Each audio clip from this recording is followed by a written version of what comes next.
Hi, this is your presenter from the other day, Terry Elliott, and I'm hoping that yesterday was a good day for you. I know that the writing project is a very powerful tool for learning and for developing yourself as a professional. Just as I think all of these tools, technology tools, can help you become a better teacher. It's not the only thing, obviously, but there are lots of ways to become a better teacher. But this is one way that I focused on becoming better, and I think it helps me get better faster and with less aggravation. Maybe not for you, but give it a try here. This is the second day I've done this, and I hope that you can find this useful. Um, Today, we can look at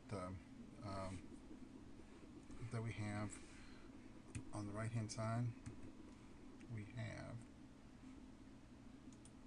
28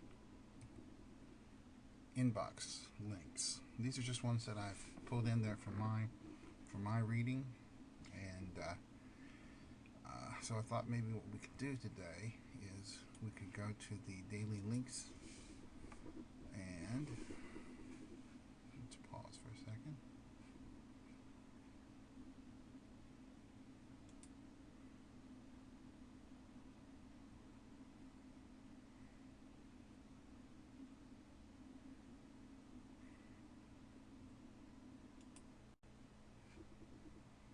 And I'm showing here the links for today. They're empty, of course, because we're going to put them in there.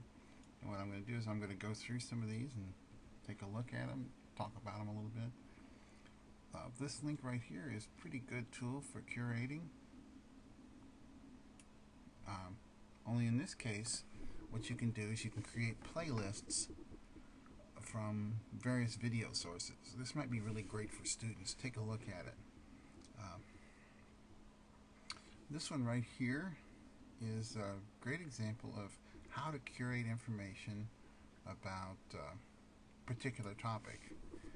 Specifically, and I say right here in the note, if you haven't noticed these little notes here, sortable flashcard apps of all stripes, awesome lesson in how to organize around a focused topic, which is what we want our students to be able to do.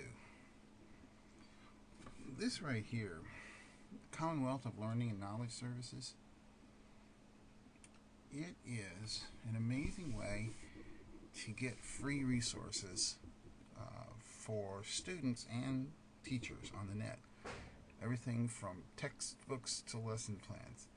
And ways to gather information, especially, are profound here. So these are open education resources, OER.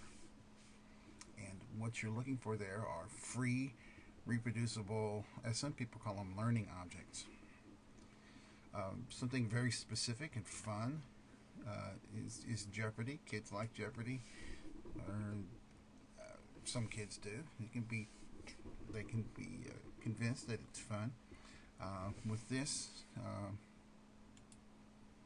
it's always good for an exit slip style activity or formative assessment, and these are really good for students to create themselves. Let's see. We have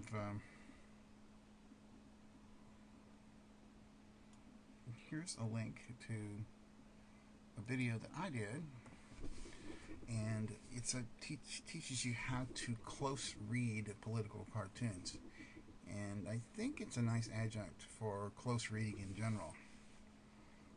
So if you're interested in more of those, here's also a collection of Diigo List that I collected of close reading sites.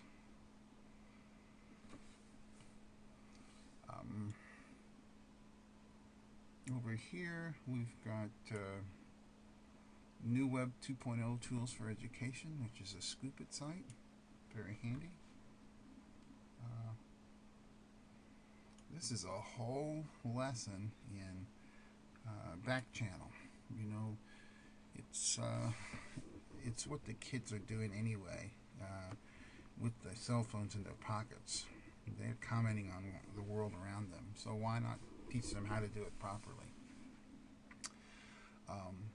Here's a podcast by Audrey Waters and Steve Hargadon, and what's good about it is that they take a blog Audrey Waters' blog, and then they talk about um, all of her posts for the week. So it's they use the blog as kind of a focus for their podcast, and I'm thinking about doing this myself. If anybody's interested in doing a podcast with me or joining me as a guest, let me know. So there's a bunch of links for today, all varied and I think all interesting, but that's really up to you. Um, if you go back to the public links, and I hope it doesn't take too long. It's gone pretty quick this morning. There's a section here about the Wiki Educator, and this is something that you can do.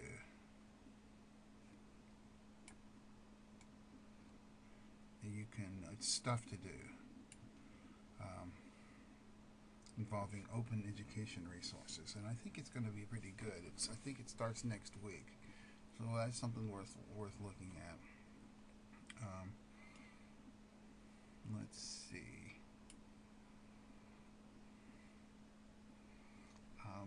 ProfHacker is really good as a way to seek information. It's for the university level, but it applies to everybody. In fact, many of you all could, as your next step, become an adjunct teacher at a university in your field. There's always gen ed courses that need to be taught. This is a Scoop.it site that I think is really interesting. Some of it's Spanish and Portuguese, but you can always just, if you use Google Toolbar, you can translate it using that. It's no big deal at all. So we have several other items in here, but I think that's enough for today. You can look through some of these other items if you want to, and check them out. So let me know if you like this, or if you don't. If there's something that you want me to look for in particular, just let me know, and I'd be happy to do so. So until the next meeting, I'm going to keep doing these, and I hope you keep watching them. Thanks a lot.